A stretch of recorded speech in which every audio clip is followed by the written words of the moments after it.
RFM Midi. RFM Midi. Mesdames, Messieurs, bonjour. 12h partout au Sénégal, le même heure en temps universel. Bienvenue dans le grand journal de la mi-journée.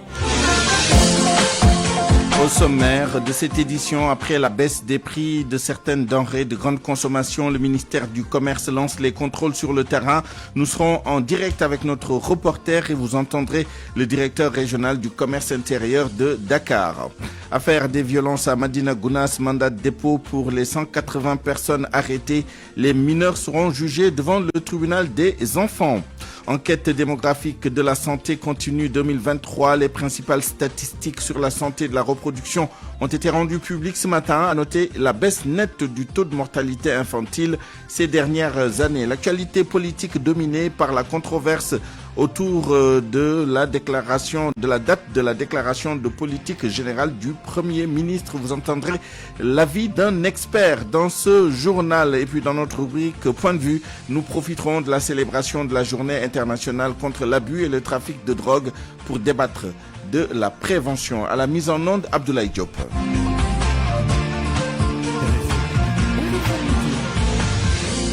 Souleymane Niang. Nous allons donc directement sur le terrain avec notre reporter Boubacar Dieng qui est actuellement avec les équipes de la direction régionale du commerce intérieur de Dakar pour le contrôle de l'effectivité de la baisse des prix sur certaines denrées de consommation donc courantes. Boubacar Dieng, bonjour. Bonjour Souleymane, bonjour à tous. Un contrôle qui a démarré ce matin donc à Dakar. Où en est-on et comment cela se passe jusqu'à présent? Jusqu'à présent, nous pouvons dire que tout se passe bien ou même tout s'est bien passé parce que nous venons de terminer cette visite-là. Notre équipe était composée du directeur régional du commerce intérieur de Dakar, Amadou Touba Niane, mais aussi de certains volontaires de la consommation comme il l'avait annoncé. Donc nous avons fait le marché de Tilène. Donc là-bas, on a été chez des grossistes, demi-grossistes et même chez des détaillants pour contrôler les prix. Et ce qu'il faut retenir, c'est que d'après ce qu'ils ont dit et les vérifications qui ont été faites par les contrôleurs qui nous accompagnaient, ils respectent donc les prix qui ont été fixés par le gouvernement concernant le sucre, le riz, la farine, entre autres. Nous avons été chez un grossiste, par exemple, qui vend le sac de sucre à 28 550 francs. Et le sac de farine à 17 500, de même que pour le riz non parfumé et l'huile de palme. Donc tout a été respecté chez ce grossiste-là. On s'est pas limité à ce qu'il a dit parce que les contrôleurs qui étaient avec nous dans l'équipe ont aussi vérifié les factures quand il a acheté donc ce produit-là et à combien il a vendu donc le dernier kilogramme de sucre pour savoir si ce qu'il a dit correspond à ce qui a été fixé donc ou même mis dans la facture donc qu'il a présenté. Grosso modo, c'était ça. On a terminé la visite. Il faut retenir que ce matin, la direction régionale du commerce intérieur de Dakar a déployé une centaine de volontaires donc qui sont sur le terrain. Et pour le moment, la première étape concerne la commune de Gueule-Tapée Fass Colobane, mais aussi la Médina et Rebeuss. Donc partout les équipes y sont actuellement et sont en train de vérifier si les prix qui ont été fixés sont réellement appliqués. Merci Boubacar Dieng en direct donc dans cette édition et vous venez de le dire, vous venez de boucler la visite de terrain organisée par la direction régionale du commerce intérieur qui est dirigée par Amadou Touba Niane à qui vous avez tendu votre micro tout à l'heure. Vous avez constaté que les commerçants ont appliqué les mesures de baisse. Et ça, c'est sur l'ensemble du territoire, en tout cas régional de Dakar, puisqu'il s'agit ici donc de Dakar et de ses commerçants. Le service du commerce, c'est des gens donc avec une mutualisation des forces, notamment les services départementaux de Pikine, Guédiawaye, Keur Massar, Rufisque, nantis un peu des volontaires de la consommation, des vérificateurs du contrôle économique et des agents subalternes ont été donc aujourd'hui sur le terrain pour constater l'effectivité des mesures prises par les autorités de la République dans le sens de soulager les consommateurs, dans le sens aussi de protéger le pouvoir d'achat du consommateur. Naturellement, s'il y a non-respect des prix, c'est une pratique de prix illicite. S'il y a donc infraction de pratique de prix illicite, généralement une saisie est opérée sur la marchandise et la saisie via donc un PV de saisie.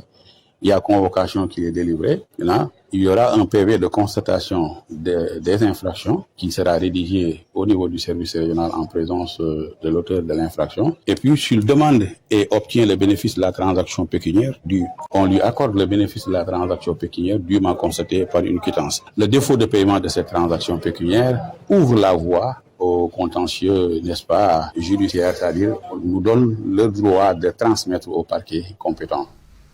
Toujours au sujet de cette baisse des prix de quelques denrées de grande consommation, à Kaolack, la section locale de l'association des boutiquiers détaillants tire la sonnette d'alarme. Ces boutiquiers disent subir le diktat des autorités parce qu'ils ne sont pas impliqués dans les pourparlers. Ils craignent pour leurs activités. Ils n'écartent pas une pénurie de certains produits. Omar Boli, chargé de communication de l'association au micro de Fatumbo. Nous sommes vraiment préoccupés par la situation. Les principaux acteurs n'ont vraiment pas été impliqués. C'est du forcing parce que c'est l'État qui doit nous protéger. Nos gouvernants ne doivent pas nous déstabiliser. Raison pour laquelle nous interpellons directement le ministre pour qu'il sache qu'il n'est pas ministre de la consommation, mais plutôt ministre du commerce. Nous sommes tous égaux, donc pas de précipitation. Il ne doit pas se dire qu'il faut respecter les promesses de campagne jusqu'à impacter les commerçants. Et actuellement, nous avons constaté une pénurie de certaines denrées comme le sucre, le prix de l'huile connaît aussi une hausse en ce moment. Et c'est dû aux dernières mesures prises par le gouvernement. Nous allons néanmoins respecter la décision, même si nous sommes conscients que nous allons rencontrer des difficultés par la suite. Restons à Kaolack pour parler de ces opérations de désencombrement du marché central de la ville. Le regroupement des délégués sectoriels alerte les autorités concernant la deuxième phase des opérations.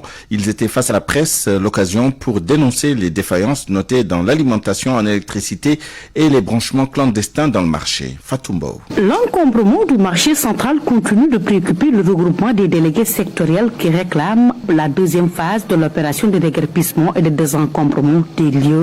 Mbaye Babacar Diouf, secrétaire général du regroupement. Le travail est loin d'être terminé. Nous rappelons au préfet la deuxième phase avec le déguerpissement des marchands tabliers derrière les barrières du centre commercial Al-Islam. C'est devenu une demande sociale. Il insiste sur la nécessité de compréhension des commerçants qui occupent illégalement les voiries. À l'intérieur du marché, nous demandons à tous ceux qui occupent illégalement les voiries, les espaces de piétons, le passage des canaux d'évacuation d'eau usée, de se préparer. Nous sommes des syndiqués, responsables apolitiques. Nous défendons juste les intérêts de celui-ci. Le changement de connecteur d'électricité, la lutte contre des branchements illégaux, entre autres, inquiète également ces commerçants qui interpellent la municipalité. Nous demandons à monsieur le maire Serimbou de veiller à résoudre le restant de nos doléances qui sont, encore une fois, l'électrification solaire, l'insécurité dans le marché avec le recrutement de gardiens à quantité suffisante, le rétablissement et la création de nouvelles portes d'entrée du marché,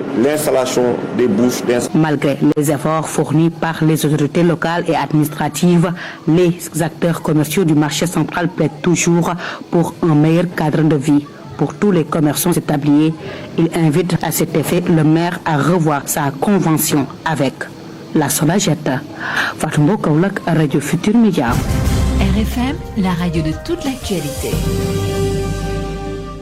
Reparlons de l'affaire Madina Gounas avec les violences survenues lors de la Tabaski pendant un mandat de dépôt pour les 180 individus interpellés à la suite de ces incidents. Ils ont été divisés en deux groupes. Le procès des 39 mineurs aura lieu devant le tribunal pour enfants de Kolda.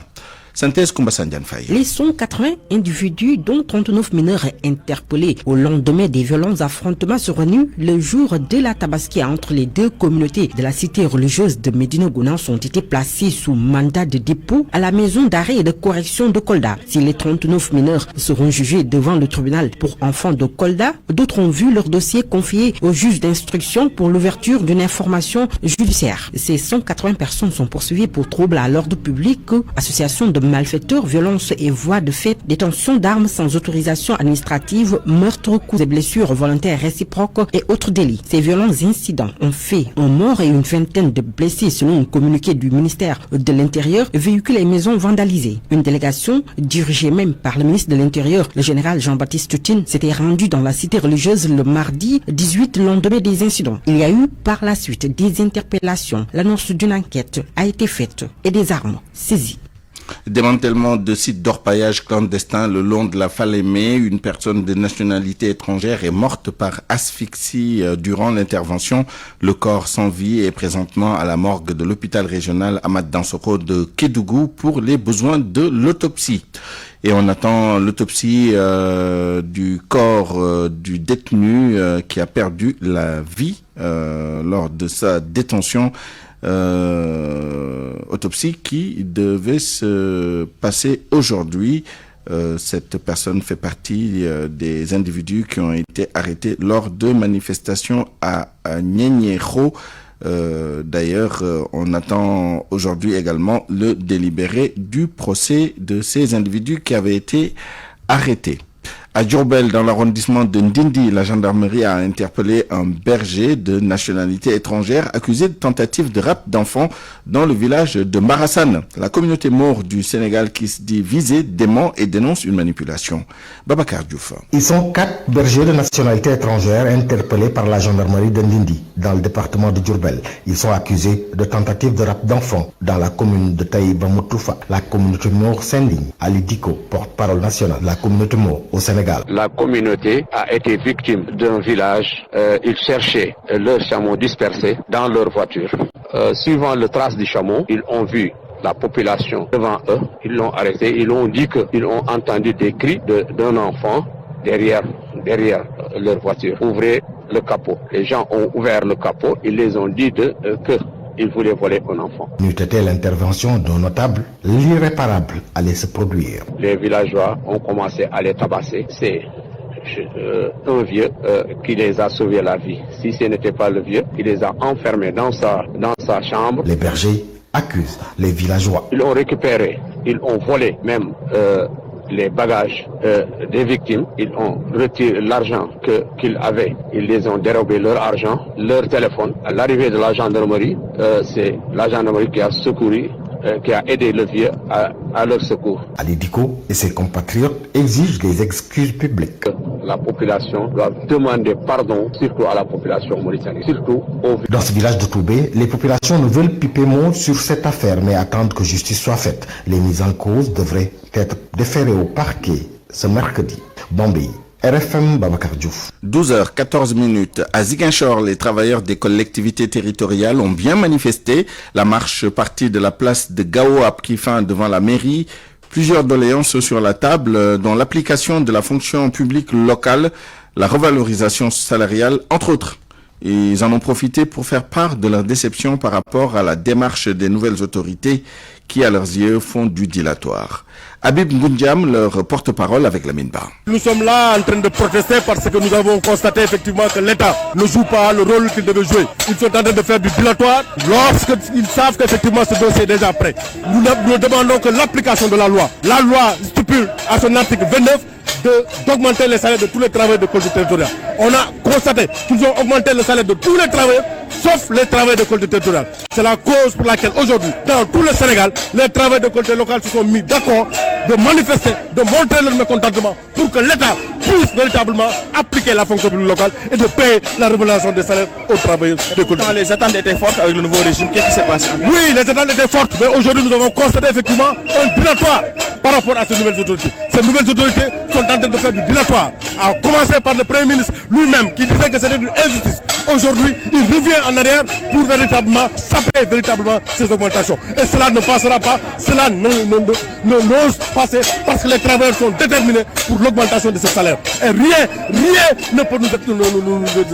La mortalité chez les enfants de moins de 5 ans a connu une baisse continue entre 2005 et 2023. Elle est passée de 121 pour 1000 à 40 pour 1000. À la même période, l'indice synthétique de fécondité est passé de 5,3 enfants par femme à 4 enfants. Ce sont les résultats issus de l'enquête démographique de la santé continue pour l'année 2023. Ils ont été présentés ce matin par l'Agence nationale de la statistique et de la démographie. Écoutons Abdou Diouf, le directeur général de l'ANSD, au micro d'Oumoukal Soumli. Pour certains indicateurs, nous avons des évolutions très favorables. On a un titre d'illustration pour la mortalité des enfants de moins de 5 ans. On était déjà en 2005, 121 décès pour 1000 enfants. En 2023, les résultats de l'enquête nous révèlent que nous sommes aujourd'hui donc à 40 décès pour 1000 enfants. Cela atteste des efforts qui ont été faits, mais cela également démontre qu'il y a encore des efforts à consacrer pour réduire donc ce taux. Au titre également de la démographie, on constatait déjà en 2005 pour les femmes qui sont à fin de procréation une moyenne de 5 enfants par femme. Les résultats de l'enquête démographique et de santé de 2023 nous ramènent donc à 4 enfants par femme. Ça aussi, c'est des informations qui peuvent être utiles pour les politiques, en tout cas, qui sont relatives aux populations. Avec le partage des résultats de façon détaillée, généralement pour beaucoup d'indicateurs, nous constatons des différences en raison aussi de la présence d'équipements qu'on peut retrouver dans les milieux urbains et qu'on ne retrouve pas forcément également en milieu rural. Pour ce qui est aussi de l'indice synthétique de fécondité, généralement il est beaucoup plus bas en milieu urbain qu'en milieu rural, et les résultats du recensement général de la population, de rapport provisoire que nous partagerons le 9 juillet prochain, Inch'Allah également vont nous donner beaucoup plus d'éléments de détail sur ces aspects qui ont été collectés. Baccalauréat 2024, les épreuves débutent le 2 juillet prochain avec la philosophie. L'heure est donc aux révisions pour les candidats. À Mbour, ils sont aidés par l'amicale des élèves et étudiants de Sali. Des journées de synthèse ont été organisées pour rafraîchir la mémoire aux étudiants, aux candidats. Ndeye Matidia. Les matières dominantes aux épreuves du bac sont ciblées lors de ces journées de révision organisées pour les candidats. Ibrahim Khalil Dia, étudiant à l'université Cheikh Anta Diop de Dakar, est coordonnateur de ces journées de synthèse. Chaque année, nous choisissons de manière réfléchie les matières sur lesquelles les professeurs vont intervenir. En ce qui concerne la série scientifique, nous avons révisé les mathématiques, les sciences physiques et sciences de la vie et de la terre. En ce qui concerne la série littéraire également, nous avons eu à revoir l'histoire et la géographie, la littérature et la philosophie. Une aubaine, c'est le mot employé par ces candidats à l'examen du baccalauréat pour qualifier ces journées de synthèse. Ils ont aussi convoqué des professeurs pour qu'ils puissent nous aider. Si nous étions restés à la maison, on se débrouillerait tout seul. Du coup, c'est un geste à saluer. Puis le moral est bon. En ce moment-là, nous sommes bien. Khalifa Fall, le proviseur du nouveau lycée de Sali, magnifie ce geste de l'amicale des élèves et étudiants de Sali à l'endroit de leurs frères et sœurs.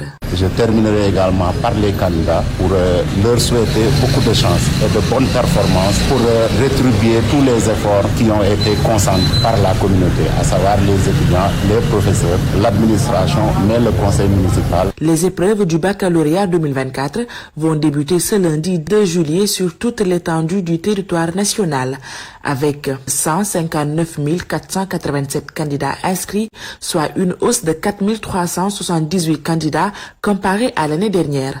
C'est selon le Bureau d'information gouvernementale. Ndeye Matidieng, Mbour, Radio Futur Média. Dans l'actualité politique, nous reparlons de la déclaration de politique générale du Premier ministre. Les députés de l'opposition qui commencent à s'impatienter. À Pastef, des voix s'élèvent pour dire que le Premier ministre n'est plus enfermé dans des délais. Ont-ils raison? Mohamed Ali Mouba répond à la question. Après sa nomination, le Premier ministre fait sa déclaration de politique générale devant l'Assemblée nationale. Celle-ci est suivie de débats qui peut donner lieu à la demande du Premier ministre à un vote de confiance. Article 55 de la Constitution. Mais problème, il y a 2 ans, le poste de Premier ministre a été supprimé et la disposition enfermant le Premier ministre dans des délais supprimés. Celle-ci n'a pas été rétablie avec le retour du poste de Premier ministre. Les partisans de Sonko s'accrochent donc à cette brèche, mais pour les spécialistes en droit parlementaire à l'une soirée, eh bien, ils ont tout faux. On ne doit pas revenir ce qui a été fait il y a 2 ans derrière nous. Moi, je l'avais dénoncé à l'époque. J'étais même le premier à même détecter effectivement qu'il y avait un tripatouillage du règlement intérieur. Mais ils ont utilisé ce règlement intérieur pendant 2 ans. Ils ont voté le budget. Aujourd'hui, logique pour logique, si on veut appliquer ce règlement intérieur, il n'y aura plus de Premier ministre. Bon, donc l'argent qu'on a affecté au niveau des institutions doit être retiré parce que c'est l'émanation du vote du budget sur la base du règlement intérieur. Donc moi je pense que cette question de mon point de vue est dépassée. Si jusqu'au 5 juillet prochain, Ousmane Sonko ne se présente pas à l'Assemblée nationale pour faire sa déclaration de politique générale, il deviendra alors un Premier ministre hors la loi, selon Alioune Souare. L'actualité internationale. Le journal international avec vous, Georges Détié Diop. Bonjour. Bonjour Souleymane. Cour pénale internationale, le verdict contre l'ex-patron de la police islamique de Tombouctou est tombé. La Cour pénale internationale a condamné le chef de la police islamique de Tombouctou pour des crimes de guerre et crimes contre l'humanité dans la ville sanctuaire malienne de Tombouctou en 2012 et 2013. Abdul Aziz Al-Hassan a été reconnu coupable donc notamment de torture et d'atteinte à la dignité de la personne pour des actes commis dans la ville alors sous le joug djihadiste. C'est le second procès sur l'occupation de Tombouctou devant la Cour pénale internationale. Au Kenya, la tension est toujours vive au lendemain des manifestations qui ont fait plusieurs morts. Les appels à la mobilisation se poursuivent pour dire non aux nouvelles taxes proposées par le gouvernement. La communauté internationale appelle à un retour au calme et à un dialogue entre le gouvernement et les manifestants. Anna Rocha. Au Kenya d'abord, plusieurs personnalités ont pris la parole entre hier et ce mercredi matin. L'ancien président Uhuru Kenyatta se dit très attristé par les pertes humaines. Il a exprimé sa solidarité avec les Kenyans et appelé les autorités à les écouter. Le principal opposant politique de l'actuel chef d'État, Raila Odinga, lance lui aussi un appel au dialogue. Dans un communiqué, l'homme politique fait part de son trouble à la suite de la répression violente de la jeunesse. Il appelle à un retrait immédiat de la loi de finances et à la mise en place d'un dialogue. Hier déjà, c'est ce que préconisait l'Union africaine. Elle assure par ailleurs suivre avec beaucoup d'inquiétude les événements. Selon RFI, plusieurs ambassades américaines et britanniques notamment ont fait un communiqué conjoint pour faire part de leur inquiétude face au niveau de violence démontré hier mardi. Dans une allocution hier soir, le président kényan William Ruto a demandé à toutes les agences de sécurité de déployer des moyens pour, je cite, lutter contre les criminels qui souhaitent miner la stabilité du pays. Fin de citation. Mais il a par ailleurs assuré mettre en place très vite un cadre pour des discussions avec la jeunesse. Mais les appels à la mobilisation se poursuivent. Le président congolais Félix Tshisekedi a achevé hier une visite de 2 jours au Tchad, visite au cours de laquelle il a été décoré par son homologue Mahamat Idriss Déby. Le président tchadien a exprimé sa gratitude pour son implication dans la transition tchadienne depuis sa désignation par la CEAC. 3 accords de coopération ont été signés entre les 2 pays, notamment concernant l'exemption réciproque de visa pour leurs ressortissants. La célébration de la journée mondiale contre l'abus et le trafic illicite de drogue, le pape François redit ce matin sa ferme opposition à la légalisation de la consommation de drogue. Le Saint-Père qui a dénoncé les trafiquants de morts, ce sont ses termes, et l'impact du trafic de stupéfiants sur l'environnement. Koumba Sandiane Faye. On ne réduira pas la toxicodépendance en libéralisant l'usage des drogues comme cela a été proposé ou déjà mis en œuvre dans certains pays. Mais ceci est un fantasme, a déclaré le pape lors de son audience générale hebdomadaire sur la place Saint-Pierre au Vatican. Plusieurs pays dont le Canada, l'Uruguay, Malte et plus récemment l'Allemagne ont légalisé le cannabis pour un usage récréatif. C'est un devoir moral de mettre fin à la production et au trafic de ces substances dangereuses, a-t-il ajouté devant des milliers de fidèles à l'occasion de la journée internationale contre le trafic de drogue instituée par les Nations Unies, qualifiant les leaders d'assassins poussés par la logique du pouvoir et de l'argent. Le pape a également dénoncé l'impact destructeur du trafic de drogue sur l'environnement l'environnement, en particulier dans le bassin de l'Amazonie. Face à ce fléau qui sème la souffrance et la mort, le pape François a appelé à la bienveillance envers les personnes dépendantes devant les situations de fragilité et de douleur, à savoir écouter les cris de la solitude et de l'angoisse. Et c'est cet élément de Koumba Ndiaye Faye Souleymane qui met en terme à cette page internationale. Merci Georges Déthié Diop. Parole aux auditeurs. L'actualité, qu'en pensez-vous? Moi, je pense que vous devrez. Réagissez dans nos éditions d'information sur l'actualité. Bonjour. Du lundi au vendredi, vous avez la parole sur RFM.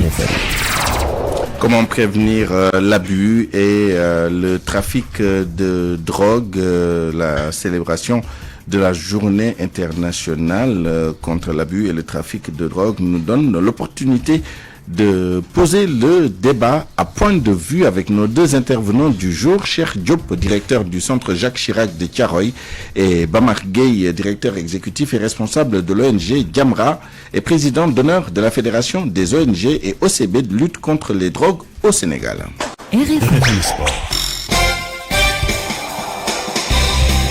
Avant cela, accueillons Malal Junior Diagne pour le journal des sports. Bonjour Malal. Bonjour Souleymane. Louis-François Mendy, roi du 110 mètres et en Afrique. Il a remporté la finale hier en 13 secondes 45. Une finale qui a eu lieu à Douala à l'occasion de la 23e édition des championnats d'Afrique donc au Cameroun. Cheikh Tidiane Diagne retrace le parcours du champion. Ce succès de Louis-François Mendy vient juste après la médaille d'or de Cheikh Tidiane Diouf aux 400 mètres dimanche dernier, marquant ainsi une performance exceptionnelle pour l'athlétisme sénégalais. Louis-François Mendy devient ainsi champion d'Afrique aux 110 mètres et à seulement un mois des Jeux Olympiques de Paris. Contrat rempli, c'était ça l'objectif, d'être champion d'Afrique. Après on verra les JO. Pour dominer dans le monde, il faut dominer son continent d'abord. Du coup, j'ai pu dominer la mienne. Ça me donne confiance de pouvoir entamer le reste de la saison pour les Jeux Olympiques de Paris. J'ai fait une début de saison qui est un peu difficile. J'ai couru avec des blessures, mais j'ai tenu tête. J'avais longtemps rêvé d'être champion d'Afrique en senior. Et ça, j'en ai travaillé plus de 8 ans. Et là, je suis content de moi et fier de mon équipe et le peuple sénégalais aussi. Louis-François Mendy, né le 2 mars 1999, est un pensionnaire du Centre de développement africain de l'athlétisme basé à Dakar. S'il lui a fallu une invitation pour être présent aux Jeux Olympiques de Tokyo en 2020, le leader actuel de l'athlétisme sénégalais ne doit qu'à lui-même sa présence à Paris. En lutte sénégalaise, après sa défaite devant Modulo, Ama Baldé défie Gris Bordeaux. Le troisième tigre de face qui est en quête de succès, Ama Baldé également, puisqu'il sort d'une défaite face au roi des arènes. Comment le Pikinois doit aborder son combat de dimanche prochain face à Gris Bordeaux? Abdoulaye Dembélé, administrateur du site demactu.com, nous analyse la situation d'Ama Baldé. Ama Baldé, c'est le cadet de Falaye Baldé. Au début de sa carrière, on le surnommait même Thiatou Falaye. Donc c'est après que son nom de Ama Baldé est venu faire éclipser son surnom de Thiatou Falaye. Thiatou Falaye, ça veut dire que c'est le cadet, le fils cadet de l'ancien lutteur du Fouladou, Pakao Falaye Baldé. Ama Baldé a démarré sa carrière en 2008. Il avait affronté un champion de Pikine, Guinaw Rail, du nom de Oussou Ndiaye. Donc actuellement, c'est sûr qu'ils vont jamais s'affronter parce que entre champions de Pikine, il n'y a plus combat, quoi. Oussou Ndiaye était un lutteur vraiment très téméraire, très technique, mais que Ama Baldé était beaucoup plus puissant que lui, solide physiquement que lui. Et puis c'était son premier combat dans les arènes. Donc un combat qui avait été organisé par Serigne Modou Niang. C'était le 9 novembre 2008 au stade Iba Mar Diop de Dakar. Lors de ce combat-là, Ama Baldé avait laissé une forte impression. D'abord sur le plan de la lutte pure et dure. Il avait imposé sa puissance de raz de marée à Oussou Ndiaye. En dehors de cela, Ama Baldé avait mobilisé des foules. Et juste après sa victoire, il est parti avec une houle de supporters qui avait fait que tous les promoteurs à l'époque s'intéressaient déjà à lui. Abdoulaye Dembélé qui a retracé le parcours de Ama Baldé. Le football, pour finir avec la suite de l'Euro, troisième tour toujours. Géorgie-Portugal cet après-midi. Slovénie-Roumanie. La Belgique croise l'Ukraine. La République tchèque jouera contre l'équipe de la Turquie. Copa América ce soir, tard dans la soirée. Venezuela contre l'équipe du Mexique. La Jamaïque joue contre l'Équateur. Souleymane. Merci Malal Junior Diagne, 12h30. La revue de presse avec Mohamed Ali Mouba. Bonjour. Ousmane Sonko, la déclaration de politique générale au calendrier grec fera pas de dépêcher. Finalement, tout indique, tout suggère qu'Ousmane Sonko ne se présentera pas à l'Assemblée nationale de sitôt. Un député de PASTEF vend la mèche à Besbi le jour. Pas de dépêcher sans une nouvelle Assemblée nationale, confie Abdou Sanen. Pour Besbi le jour, donc, pas de doute, la déclaration de politique générale du Premier ministre s'éloigne. L'alerte du professeur Maïssa Yakhate, juriste sur les failles du règlement intérieur qui n'enfermerait pas le Premier ministre dans des délais, contrairement à ce qui s'est dit. Mais pour le parlementaire, aller une soirée, refuser de faire la dépêche attendre serait du youbedi, et de rappeler que c'est avec ce même règlement intérieur qu'Amadouba a fait sa déclaration de politique et Yehui à l'époque a déposé sa motion de censure. Commentaire de Badolo, dépêché comme début de panique générale d'Oumadem, Damaïdem, ça rappelle l'inimitable Baye Peul. Sonko ne semble pas pressé de retourner à l'Assemblée pour sa déclaration de politique générale. Il a mis les pieds depuis la levée de son immunité parlementaire suite à la plainte d'Adissa. C'est qu'il y a beaucoup de risques de faire face à cette nouvelle opposition majoritaire à l'Assemblée. Badolo de poursuivre, il y a comme un ballon qui sonde les Sénégalais sur un refus de dernière minute de faire sa dépêche tant que cette Assemblée ne sera pas dissoute. Il y a aussi comme un début de panique générale dépêchée. L'État du Sénégal et les meuniers, le bras de fer se termine dans la paix. Les meuniers cèdent et reprennent la production de farine. Qu'est-ce qu'ils font de la marche arrière? Le journal Le Quotidien informe que c'est une médiation de Baïdi Agne, le président du Conseil national du patronat, qui a ramené la paix. C'est lui qui a fait baisser la tension, écrit le journal, et les industriels appellent à la poursuite des concertations. En tout état de cause, c'est une reculade, pointe enquête. Les meuniers ont cédé face à la pression de l'État, soutient là, c'est un pas en avant, deux pas en arrière, manque sur ça. Le journal L'Obs qui pointe les coulisses de la médiation entre acteurs nous dit que des consensus forts sont attendus aujourd'hui. L'Obs a fait le diagnostic et le ton plutôt menaçant de l'État du Sénégal, mais quoi qu'il en soit, le gouvernement ne dispose pas encore du temps nécessaire pour savoir sur quel levier s'appuyer. Enquête profite de la vie chère pour se demander enfin si l'État du Sénégal n'était pas en train de retourner à l'État-providence. Dans le journal Source, Fadel Barro s'en prend au gouvernement de Sonko. Cocktail Molotov sur Ngundu et Koromak. Les autorités actuelles ont opté pour une gouvernance des spectacles, une gouvernance de buzz. D'ailleurs, elles ont fait du spectacle lors de la Tabaski avec le ministre des Transports. El Malick Ndiaye dit encore, Fadel Barro a attendu la veille de la Tabaski pour déployer des bus Sénégal Demdik au garage des Beaux Maraîchers. C'est aussi ce à quoi on a assisté avec les meuniers. Fin de citation. À la une du journal Rémi Quotidien, audit des ressources humaines du port autonome de Dakar. Le journal note que le directeur général Waly Diouf Bodian a arrêté tous les contrats à durée déterminée. Le renouvellement des CDD est suspendu. Et puis sport pour boucler mercato départ de Marseille. Iliman Ndiaye va à Everton. Il est attendu là-bas pour se relancer. Euro 2024 face à l'Ukraine. Heure de vérité pour la Belgique qui joue aujourd'hui. À suivre. Bonjour à tous. Point de vue. Regard croisé sur l'actualité du jour.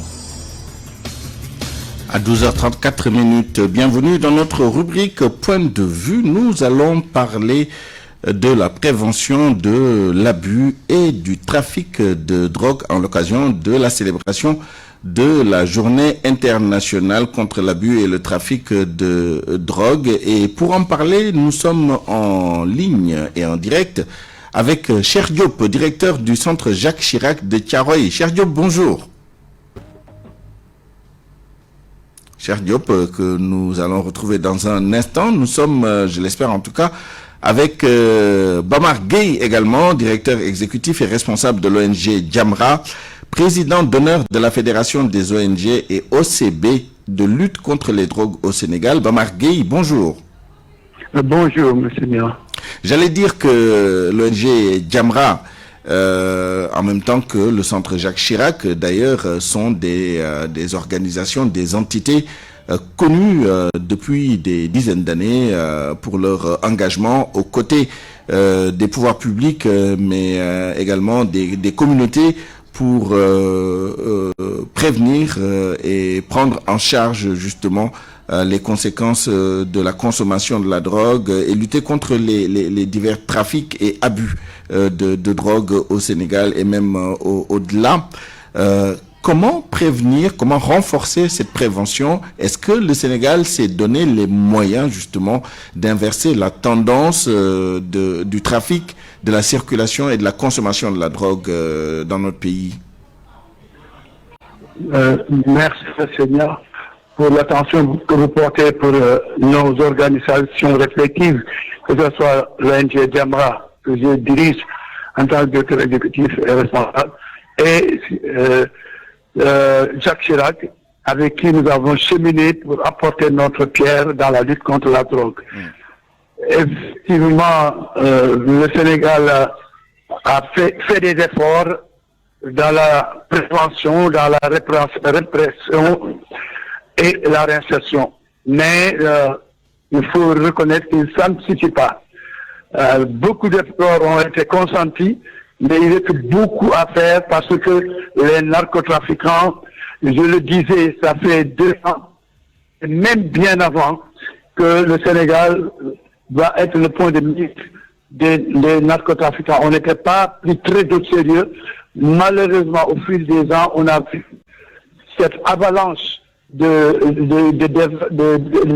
déversement des types de drogues les plus durs dans notre pays.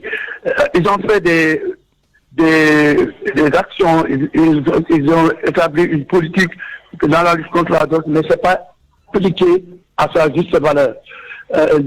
Avec Jacques Chirac et les autres et d'autres organisations, nous nous organisons pour la prévention, mais il faut reconnaître que les moyens font défaut. Vous l'avez dit. Au niveau de la réinsertion, les médecins. Avant d'arriver à la réinsertion, restons sur la prévention. Vous l'avez dit, il y a eu des saisies records ces dernières années et plus particulièrement ces derniers mois au Sénégal de drogues dures telles que la cocaïne. Au regard justement de cette évolution, est-ce qu'il faut constater l'échec des politiques de prévention et peut-être mettre plus l'accent, comme vous l'avez dit, dans la procédure ou dans le process, sur la répression et sur la réinsertion des personnes qui seraient affectées par le phénomène? Monsieur Nial, je vous disais que la répression, que la réponse, elle est globale. Elle est de la réinsertion, elle est de la répression et de la prévention. Ce n'est pas un échec. Au moment où nous essayons de nous défendre, d'apporter des réponses idoines, les narcotrafiquants et les pays narcotrafiquants mènent des actions, mènent des réflexions pour déverser leur drogue dans nos pays.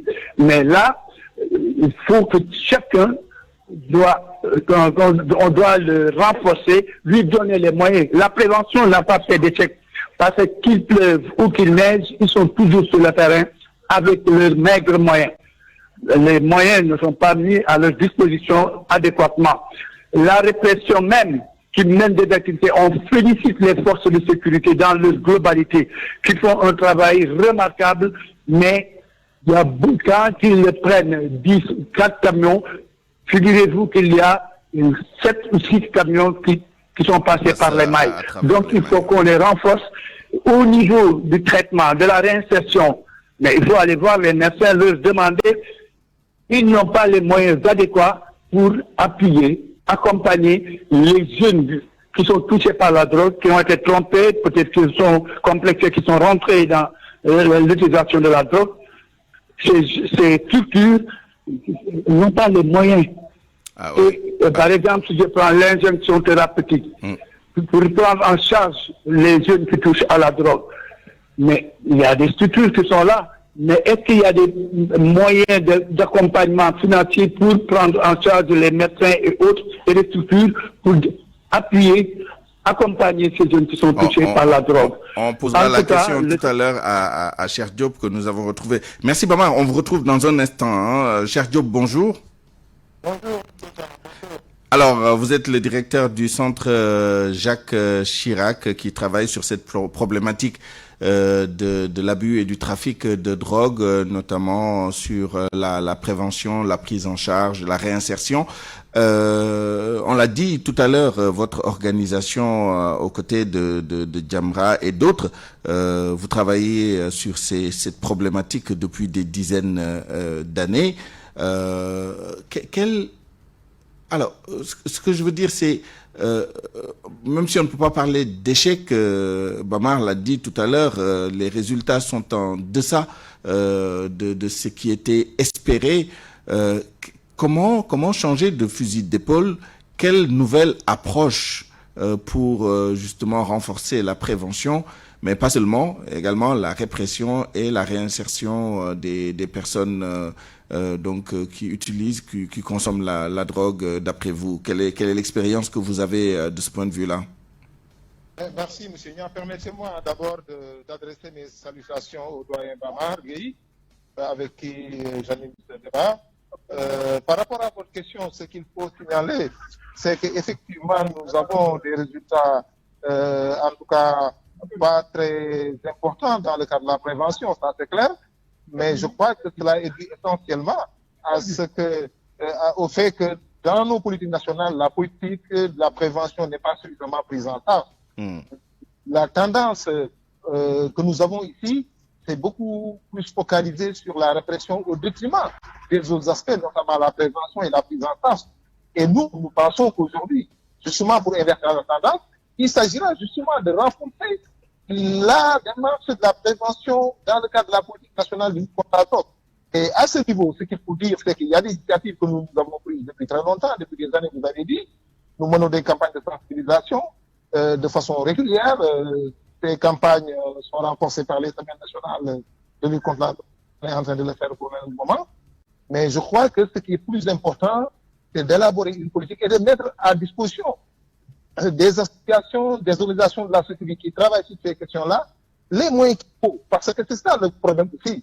Ici au Sénégal, nous avons des associations qui ont effectivement la volonté, qui ont des initiatives, mais ils ne sont pas suffisamment soutenus et accompagnés par les pouvoirs publics. Cette année, quand même, il faut le reconnaître, avec le comité interministériel, il y a quand même des efforts qui sont faits dans ce sens-là, mais encore une fois, c'est des efforts très limités. Et aujourd'hui, la prévention, c'est l'enjeu, c'est le défi que nous avons dans nos pays et partout en Afrique. Le dernier rapport de l'ONUDC démontre effectivement que la drogue aujourd'hui gagne du terrain en Afrique de l'Ouest. De plus en plus, les personnes concernées des drogues, notamment les jeunes, au Sénégal, le milieu scolaire aujourd'hui est fortement touché par la drogue. Et ce qu'il faut, c'est d'avoir une politique éducative par rapport à la drogue. Il y a des initiatives qui sont prises. En tout cas, avec le ministère de l'Éducation, on est en train de proposer un module pour qu'au moins, au niveau du cycle moyen secondaire, que les élèves soient déjà informés de la drogue, de ses conséquences, de ses effets, etc.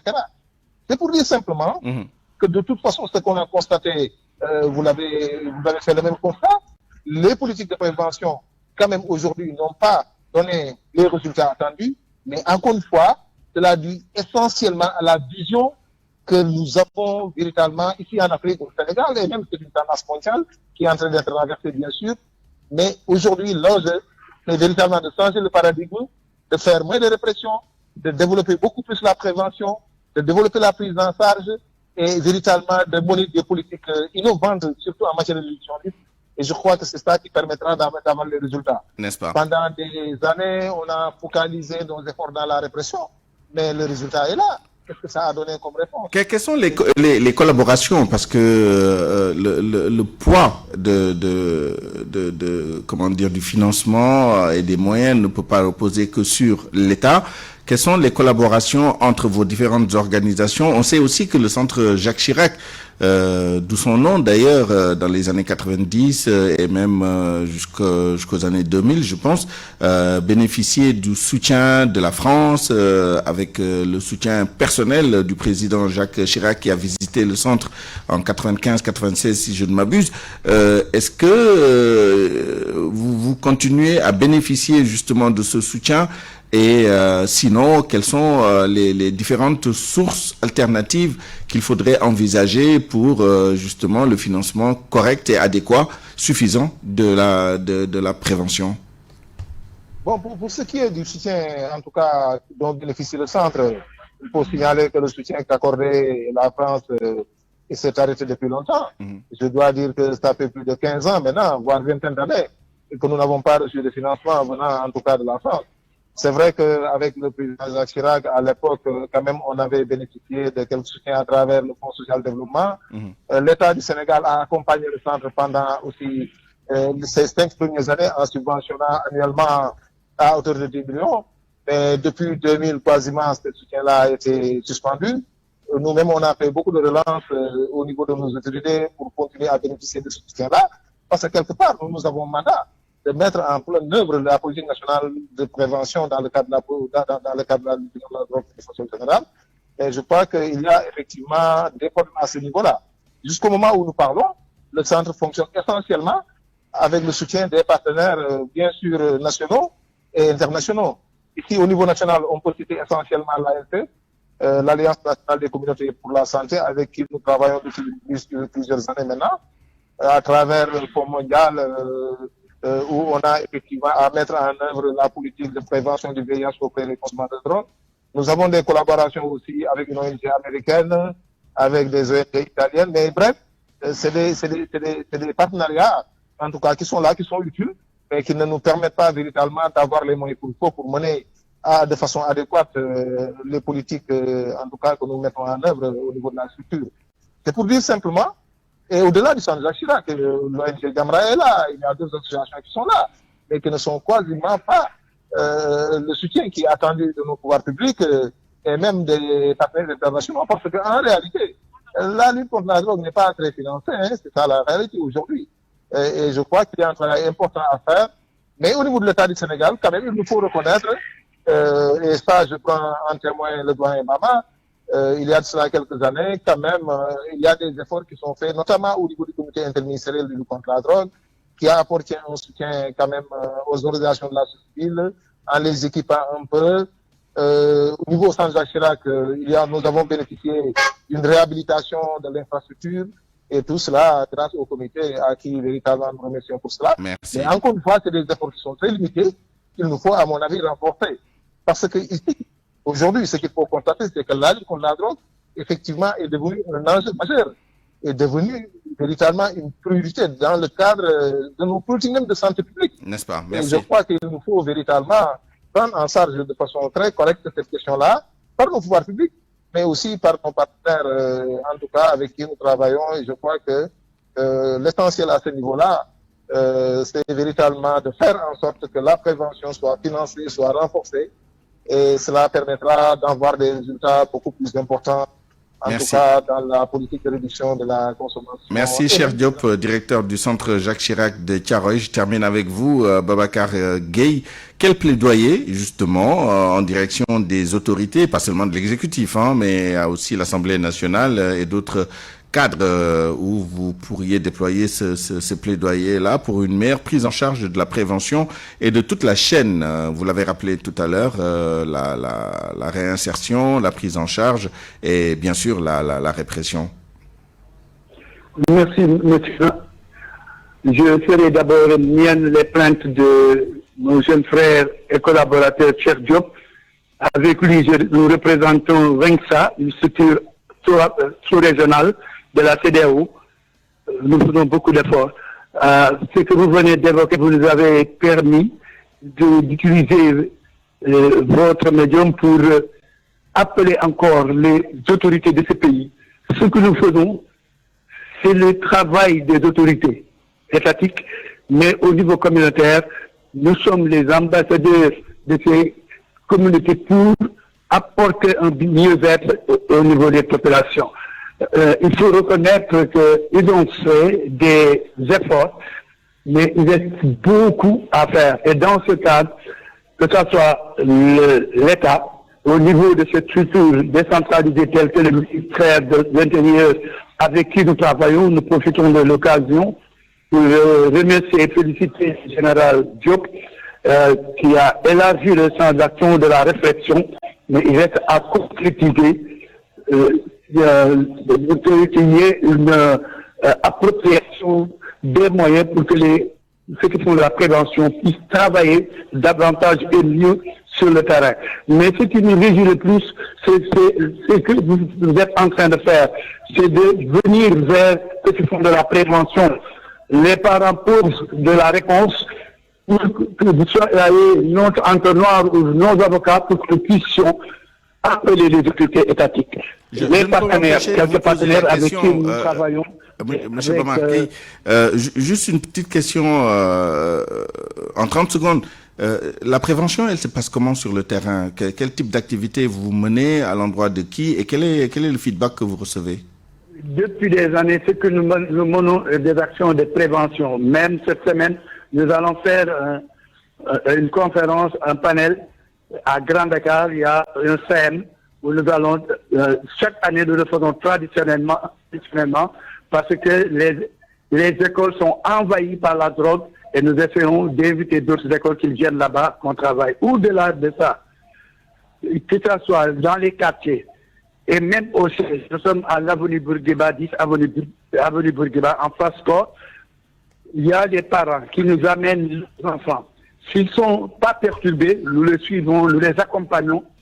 S'ils sont très perturbés, nous orientons vers l'hôpital de principal avec Dr Tabara ou Fan avec professeur Ibisaba.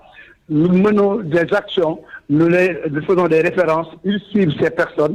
Malheureusement, des fois, il y a des rechutes parce que ce suivi ne continue pas, parce que ces jeunes travaillent, habitent dans des localités lointaines, les moyens ne suivant pas, certains rechutent.